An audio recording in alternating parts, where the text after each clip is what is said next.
কেমন আছো সবাই? আমার আরও একটা নতুন ব্লগে তোমাদের সবাইকে স্বাগত জানাই।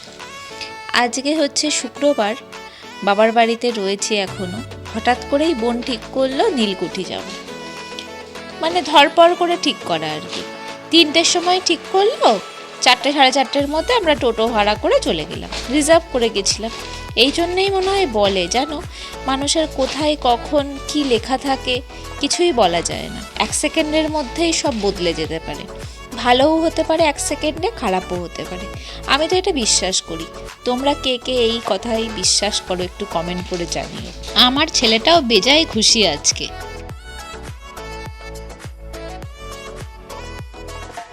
এই দেখো, তোমাদের সাথে গল্প করতে করতে চলে এসেছি নীলকুঠি।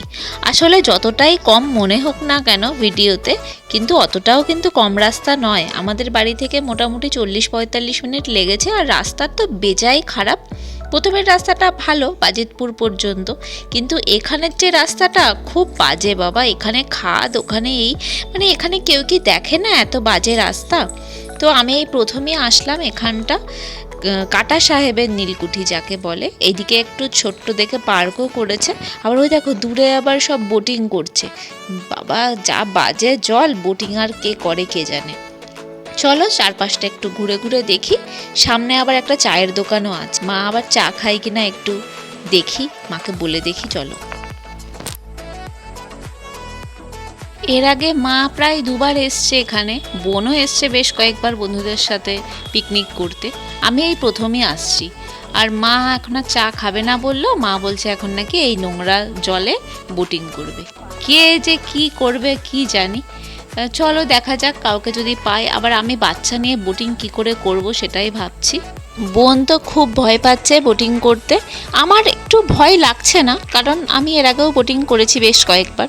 দাঁড়াও, বোন কি বলছে একটু শোনাই তোমাদেরকে। কি বোটে চড়বি? তাকিয়ে বল, তাকিয়ে বল, বোটে চড়বি? ভয় লাগছে তো, হাত পা কাঁপে, যদি খাবাস করে পড়ে যায়। আচ্ছা, মানে তুই পড়ে যাওয়ার ভয় না তোর ফোন পড়ে যাওয়ার ভয়? আমি পড়ে যাই, আমার ফোনটা নিয়ে সমস্যা। আমি পড়ে গেলে তাও সবাই আমাকে তুলতে আসবে, কিন্তু ফোনটা কোথায় যাবে? এই তো কথা। তো পরে বোট, আপনি নৌকা চালান না বোট? বোটটা আমাদের চালাতে হবে। কত নেবে? তোমরা দুজনে চলো। Per head? Per head 40? কতক্ষণ টাইম? আধা ঘন্টার একটু বেশি হয়ে যায়, আধা ঘন্টা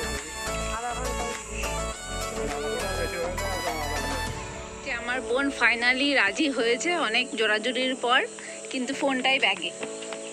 এবার তুই কোন ব্যাগে ঢুকবি? আমি ব্যাগে ঢুকছি, ছেলে আর আমি ফোন ঠিক থাকলেই হলো।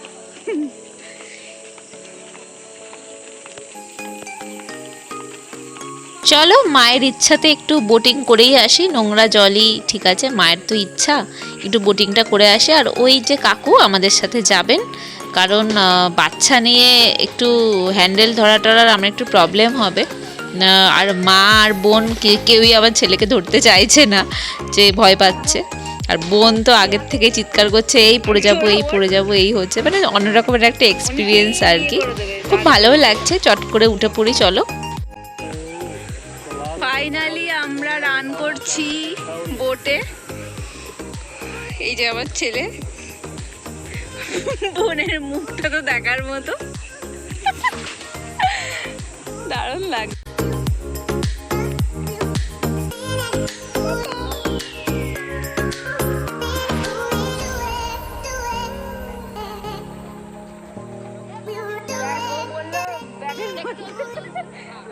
ব্যাগের মধ্যে থাকবে।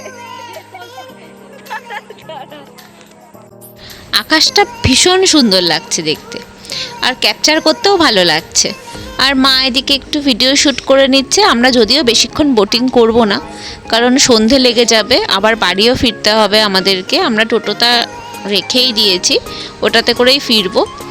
আর ওই সাইডটা দেখা যাচ্ছে পারমদনটা এখন যেন অন্ধকারে ঢেকে গেছে, মানে দেখেই ভয় লাগছে, মনে হচ্ছে যেন রাত হয়ে গেছে ওই সাইডটা। আর এই কাকুর কাছ থেকে অনেক গল্প শুনছিলাম, উনি বলছিলেন নাকি এইদিকে একসময় নাকি বাঘ ছিল, তো বাঘ নাকি এইদিকে চলে আসতো আর কি। তো শুনেও কেমন একটা থ্রিলিং ফিল হচ্ছে।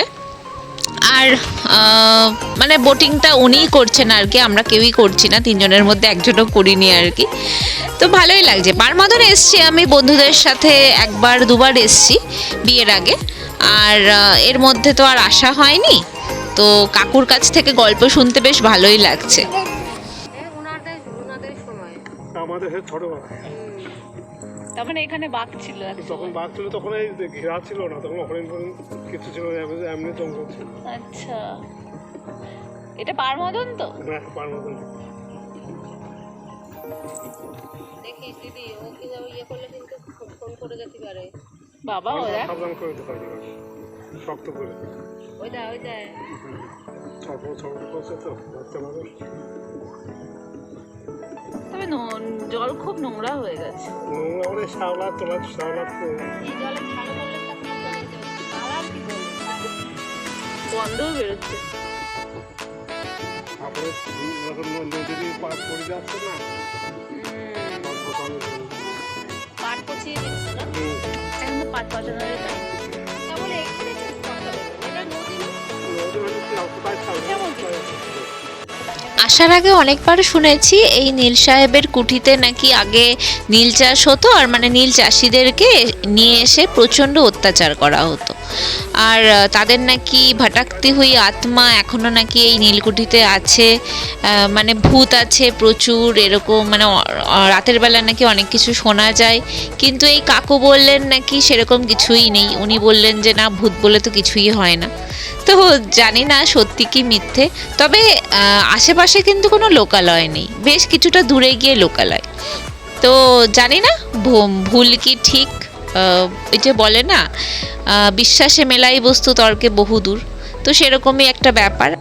মোদ্দা কথা হলো আমরা ঘুরতে এসেছি কিছুক্ষণের জন্য, মনটা একটু চেঞ্জ করা, এই হলো ব্যাপার। তো চলো আমরা এখন বেরিয়ে যাচ্ছি, আর এখানে থাকবো না, সন্ধে হয়ে যাচ্ছে অনেকটাই। চলো বাড়িতে গিয়ে তারপর তোমাদের সাথে আবার কথা হচ্ছে।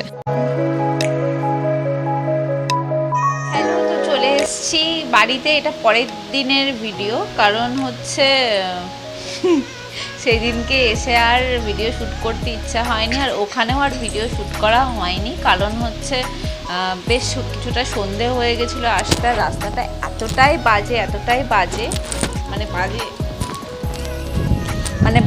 মানে এরকমই বাজে কি, মানে খুব অন্ধকার, আর খুব তাড়াতাড়ি সন্ধে হয়ে যায়, একটু ভুতুরে ভুতুরে টাইপের, আর নাকি খারাপ কাজকর্মও হয় অনেকেই বলছিলেন ওখানে। তো ওই জন্য তাড়াতাড়ি করে টোটোতে করে চলে এসেছি, আর অসুবিধা হয়নি কিছু। আর বাড়িতে এসে টায়ার্ডও হয়ে গেছিলাম, তার সাথে বাচ্চাটা খায়নি অনেকক্ষণ, এসে খাওয়ালাম। দেখেছো আমার ছেলেটা কীভাবে আবার টানছে মাইকের ইয়েটা ধরে। তো আজকে এইটুকুনি, ব্লগটা কেমন লাগলো অবশ্যই জানাবে। আর প্রথম গেলাম নীলকুঠিতে, নিজের এক্সপিরিয়েন্স শেয়ার করলাম। তোমরা কে কে ওই সাইডে থাকো, বা আদতেও যা যা বললাম সেটা ঠিক কি না জানি না, জানিও যদি কেউ জেনে থাকো। তো ঠিক আছে, ব্লগটা এখানেই এন্ড করে দিচ্ছি, আর বাড়াবো না ব্লগটা। কেমন লাগলো অবশ্যই জানিও। সবাই ভালো থেকো, সুস্থ থেকো। এখানেই আজকে ভিডিওটা শেষ করছি। তো দেখা হবে নেক্সট কোনো ভিডিওতে। নমস্কার।